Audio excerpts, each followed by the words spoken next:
மட்டக்களப்பு போதனா வைத்தியசாலையின் நிலவுகின்ற பிரச்சினைகள் தொடர்பாகவும் வைத்தியசாலையின் தேவைகள் தொடர்பாகவும் பாராளுமன்ற உறுப்பினர்கள் கேட்டறிந்து கொண்டனர். மட்டக்களப்பு மாவட்ட பாராளுமன்ற உறுப்பினர்களான ராசானகியன், இ ஸ்ரீநாத் மற்றும் ஞா ஸ்ரீநேசன், மட்டக்களப்பு போதனா வைத்தியசாலையின் பணிப்பாளர் கலாரஞ்சனி, மட்டக்களப்பு பிராந்திய சுகாதார சேவைகள் பணிப்பாளர் உள்ளிட்ட பலரும் கலந்து கொண்டிருந்தனர். இன்றைய கலந்துரையாடல் சுருக்கமாக சொல்லப்போனால் ஆரோக்கியமாக இருந்தது.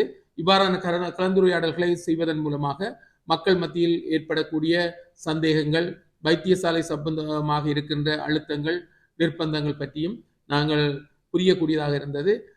இதில் மக்கள் மத்தியில் இருக்கின்ற குறைபாடுகளை சொல்ல வேண்டியது, அவர்களுடைய சந்தேகங்களை தீர்க்க வேண்டியது மக்கள் பிரதிநிதிகளின் முக்கியமான ஒரு கடமையாக இருக்கின்றபடியால் அந்த கடமையை நாங்கள் செய்வதற்காக இன்று கூடியிருந்தோம்.